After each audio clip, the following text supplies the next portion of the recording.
In the quiet towns of North Carolina, she was known as a churchgoer, a friendly face at the grocery store, and a woman who seemed devoted to her family and faith. But behind the charm, Blanche Taylor Moore carried a secret so dark it would shock the nation. One by one, the men closest to her, her husband, her boyfriend, even her own father, fell mysteriously ill. Doctors blamed heart attacks, Guillain-Barré syndrome, and natural causes. But the truth was far more sinister. They had been poisoned with arsenic, a toxin that kills slowly, painfully, and almost invisibly. By the time investigators caught on, Blanche had left behind a trail of suffering and death. Her first husband, James Taylor, was exhumed and found to have arsenic levels 60 times the normal range. Her longtime partner, Raymond Reid, died with poison coursing through his body. And her new husband, Reverend Dwight Moore, barely survived what doctors later revealed was enough arsenic to kill him several times over. In 1990, Blanche was convicted of murder and sentenced to die. But unlike many on death row, she never faced the needle. Today, she sits in a North Carolina prison, the oldest woman on death row in the United States, still insisting she's innocent. It is a story of betrayal, greed, and chilling deception, one that forces us to ask, how many people did she really poison and why? To understand how a seemingly ordinary Southern woman became one of America's most infamous alleged serial killers, and why her final chapter remains unwritten, we have to go back to the beginning. But first, hit subscribe and tap the notification bell because this is a case that doesn't just haunt families, it haunts an entire state. Born on February 17, 1933, in the small mill town of Concord, North Carolina, Blanche Kaiser's early life was anything but ordinary. She grew up in a household overshadowed by her father, P.D. Kaiser, a man known throughout the community for his violent temper, heavy drinking, and cruel streak that left deep scars on his family. Neighbors would later whisper about his fits of rage, and in hushed tones, relatives spoke of disturbing allegations that he forced his young daughter into degrading and abusive acts, shaping in her a complex relationship with power, control, and survival. For Blanche, childhood was not a place of safety, but a battleground where appearances meant everything. And the lessons she seemed to carry with her into adulthood were that weakness was dangerous and that charm could be a weapon. As she grew older, Blanche carved out a new identity for herself, one that stood in sharp contrast to the violence of her upbringing. To her community, she was the picture of grace and faith, a smiling face in the church choir, a friendly employee behind the counter at the local Kroger supermarket, and someone who always seemed eager to lend a helping hand.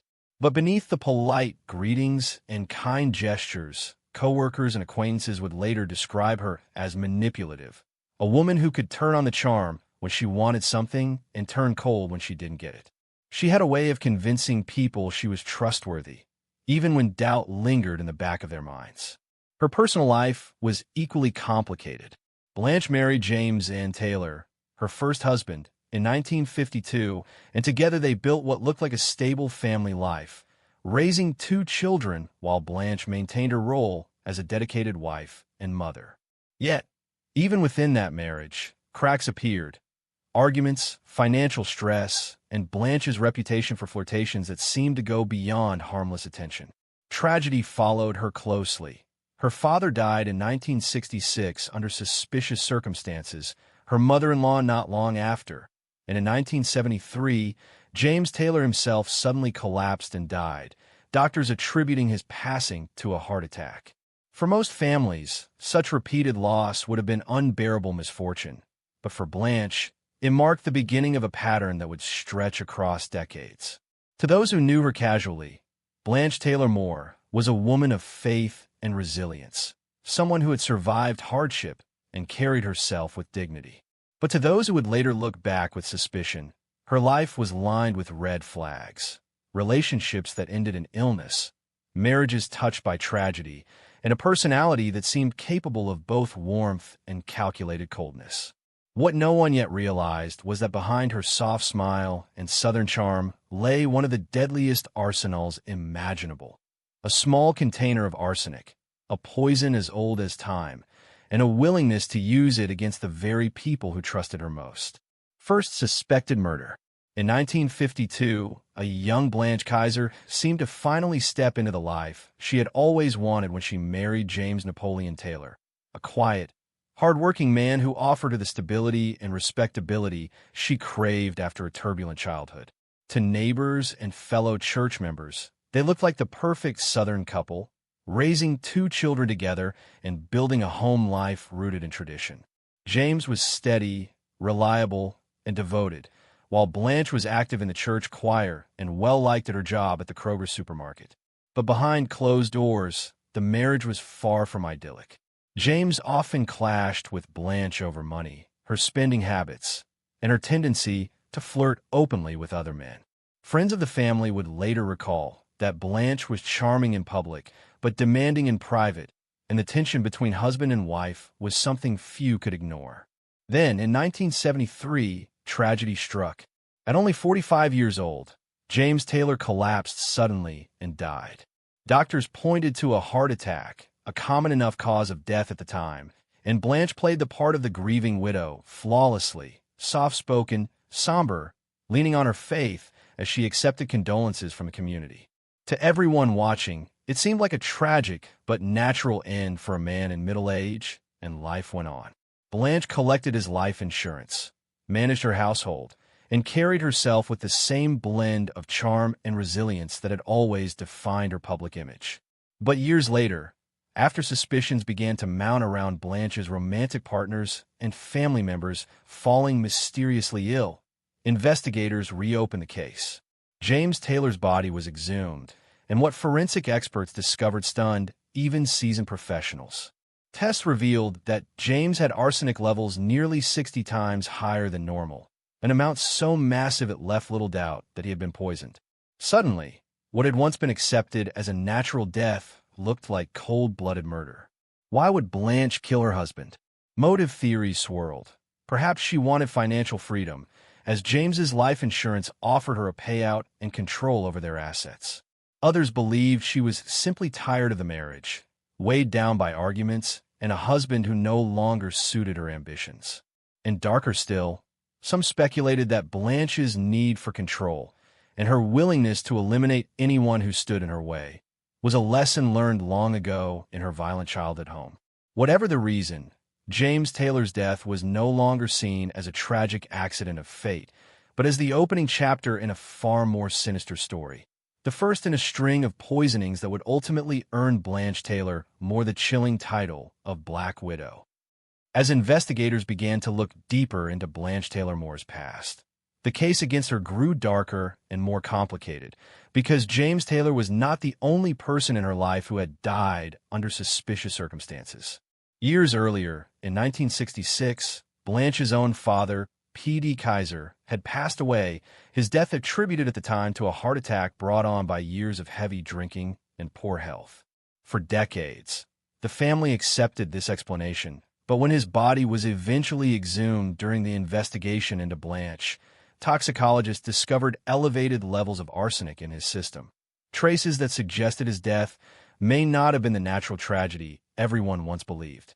And then there was Isla Taylor, Blanche's mother-in-law, who also fell gravely ill and died in the years that followed. At the time, her decline was explained away as the frailty of old age, but when her remains were tested, they too showed signs of arsenic exposure, enough to raise chilling questions about whether Blanche had silently removed yet another obstacle in her life. What disturbed investigators most was not only the sheer number of people close to Blanche who had died, but the eerie similarities in the way their illnesses unfolded. Friends and family remembered the same pattern: a sudden onset of nausea, vomiting, weakness, and mysterious neurological symptoms that baffled doctors and seemed to worsen the more they tried to treat them. And always, Blanche was there. She would sit at their bedside, offering comfort, prayers, and food that she had lovingly prepared. Those who once saw this as an act of kindness now looked back with horror, realizing that the meals and drinks Blanche so generously provided may have been laced with poison. Co-workers from the Kroger supermarket also began to share stories of Blanche's skill at persuasion. recalling how she seemed to know exactly how to win people's trust and disarm suspicion. She played the role of caretaker so convincingly that no one thought to question why tragedy seemed to follow her so relentlessly. To the community, it looked like Blanche was cursed with bad luck, a woman whose life was marked by repeated personal loss. But investigators came to see something far more sinister, a pattern of cold, calculated poisoning, a string of deaths stretching back decades, with Blanche at the center of them all. By the mid-1980s, the circle of suspicion around her was tightening, but Blanche's story was far from over. Soon, her most dangerous and undeniable crime would come to light, one that left behind evidence no one could ignore and ultimately sent her down the path to a death sentence. By the mid-1980s, Blanche Taylor Moore had already endured, and some would say orchestrated, more than her fair share of tragedy. But it was her relationship with Raymond Reid, a soft-spoken, well-liked co-worker from the Kroger supermarket where she worked, that would ultimately expose her darkest secrets. Blanche and Raymond had known each other for years, and when she began dating him after the death of her first husband, it seemed like a natural progression. To those around them, they looked like a comfortable couple. Raymond, dependable and kind-hearted, and Blanche, charming and attentive. But in the spring of 1986, everything changed when Raymond suddenly fell gravely ill. At first, his symptoms seemed like a strange virus: weakness, numbness in his limbs, and relentless nausea.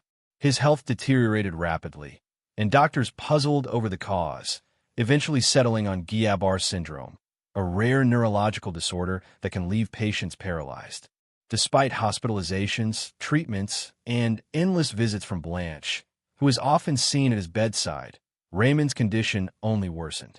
For months he suffered, his body failing him piece by piece, until he finally succumbed to his illness in October 1986. The community mourned his death as another cruel twist of fate for Blanche, a woman who seemed cursed by the repeated loss of the men in her life.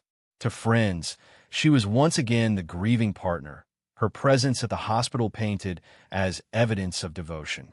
Doctors signed off on the diagnosis, and Raymond Reid was buried without further questions. But Blanche's curse, as some called it, would eventually attract the attention of investigators who saw her not as a victim of misfortune, but as the common link in a string of unexplained deaths. Years later, as suspicion grew around Blanche following the near-fatal poisoning of her new husband, Reverend Dwight Moore, authorities decided to exhume the body of Raymond Reid.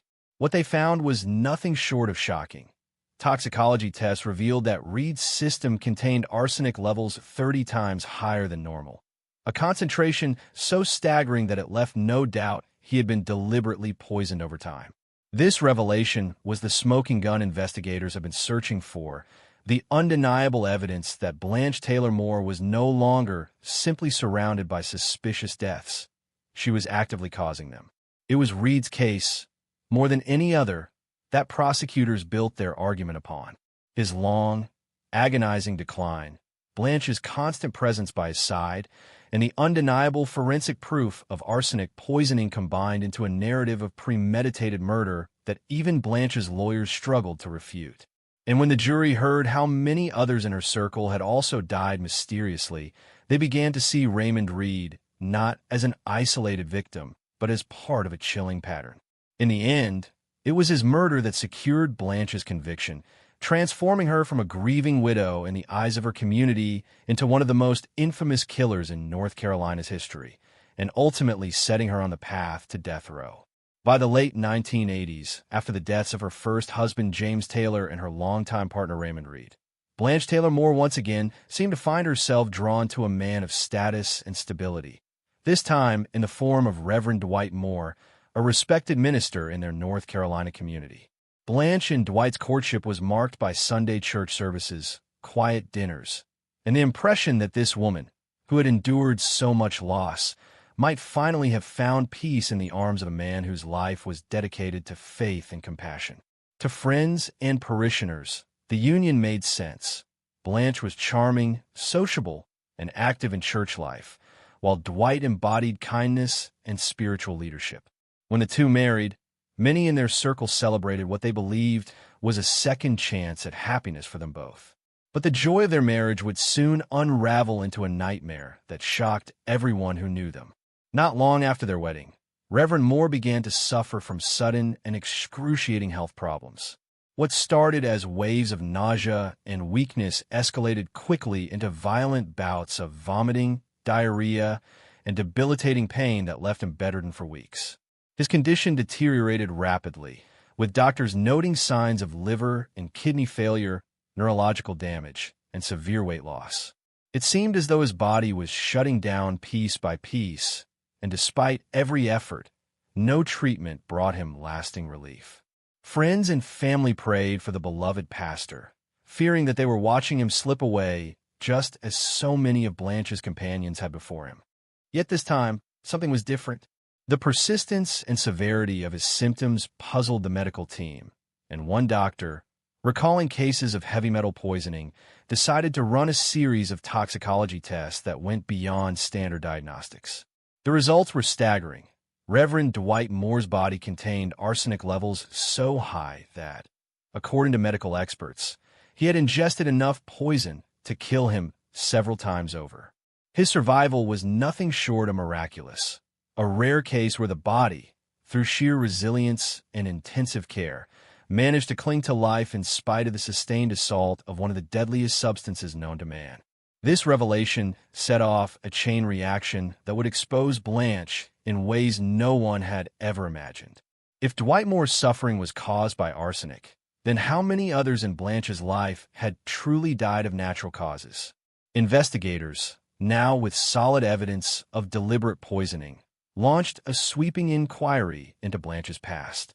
They exhumed the bodies of James Taylor, Raymond Reid, her father P.D. Kaiser, and even her mother-in-law, Isla Taylor, each yielding chillingly similar results. Toxic levels of arsenic that pointed to foul play rather than fate. The pattern was undeniable. Blanche, who had so often been present during illnesses, who had brought food and drinks to the very people who wasted away in agony, now stood at the center of what appeared to be a decades-long trail of death and suffering. For law enforcement, this was the breakthrough moment. Reverend Moore's survival not only saved his own life, but also provided the crucial evidence that unmasked Blanche as a suspected serial poisoner. What had once been whispered suspicions and tragic coincidences became a clear, prosecutable case, transforming Blanche from a grieving widow and devoted church member into the prime suspect in one of the most disturbing arsenic murder cases in American history.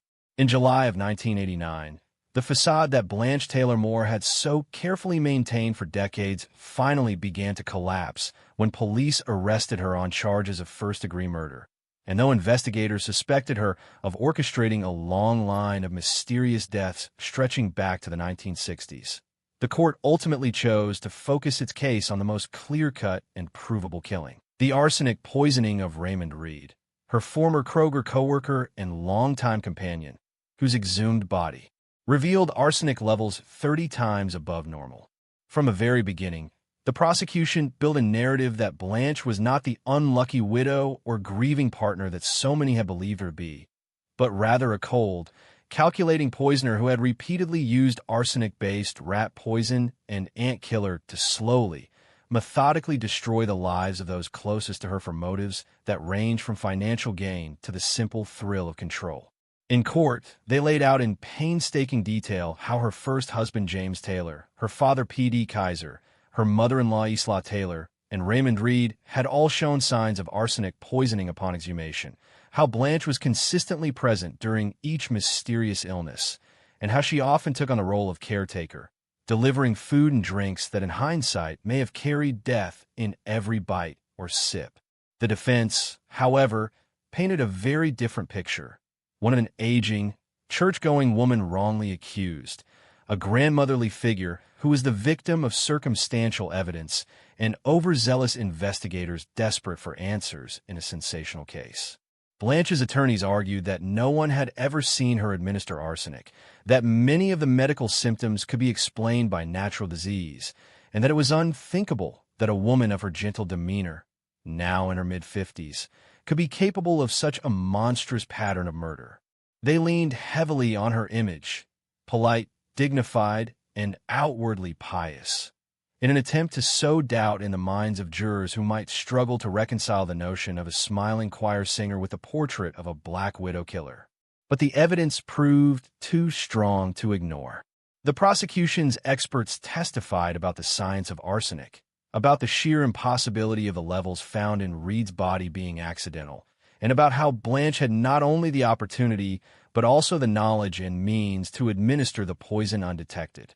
Witnesses recounted how she had been ever present as Reid's health spiraled downward, how she appeared devoted even as he withered, and how, when viewed in the context of multiple suspicious deaths, the coincidences piled too high to be anything but deliberate acts. On November 14, 1990, after weeks of testimony and only a few hours of deliberation, the jury returned its verdict: guilty of first-degree murder in the death of Raymond Reid.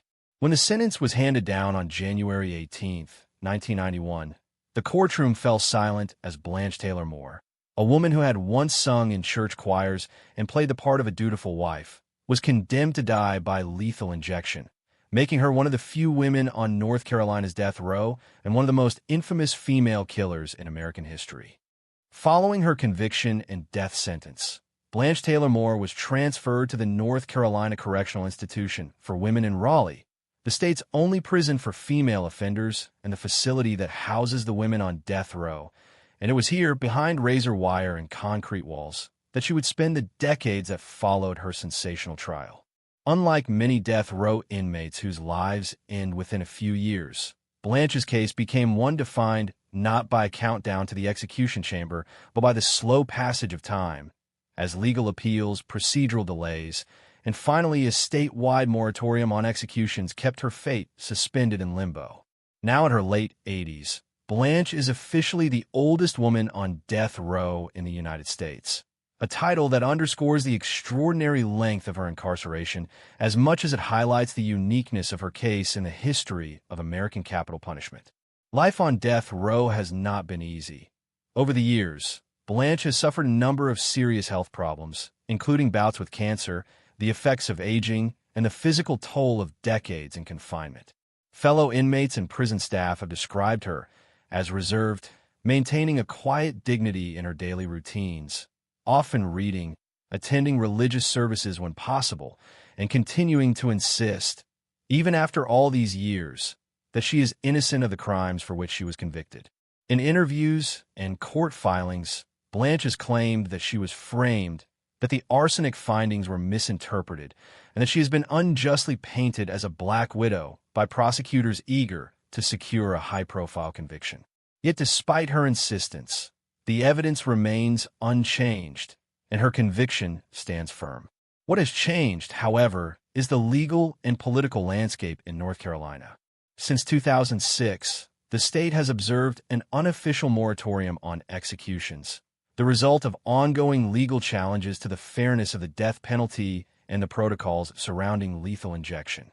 For Blanche, this means that although she was sentenced to die more than 3 decades ago, she has never come close to an actual execution date, and most experts agree that given her advanced age and the continued suspension of executions, it is highly unlikely that she will ever face the needle. Instead, Blanche's life has become a strange paradox, condemned to death but effectively serving a life sentence, waiting in a prison cell year after year as the world outside continues to change, while her story endures as one of the most chilling and unusual in the annals of American true crime. And so, after tracing the haunting journey of Blanche Taylor Moore, from her troubled childhood in Concord, North Carolina, to the suspicious deaths of husbands, lovers, and family members, to the shocking revelations that placed her on death row, where she remains today as the oldest condemned woman in America, we are left with questions that continue to divide both legal experts and the public. Was Blanche truly the calculating Black Widow who coldly fed poison to the very people who trusted and loved her most? Or is there any chance, however small, that she was the victim of circumstance, misinterpretation, or even a system eager to close one of the most unsettling chapters in North Carolina's history? What do you think? We want to hear your perspective on this case, so share your thoughts in the comments below. And if you found this story compelling, don't forget to like this video, share it with others who are fascinated by true crime, and subscribe to the True Crime Report Network, where we bring you more chilling, thought-provoking stories of real-life crime, justice, and the lingering mysteries that continue to haunt a nation.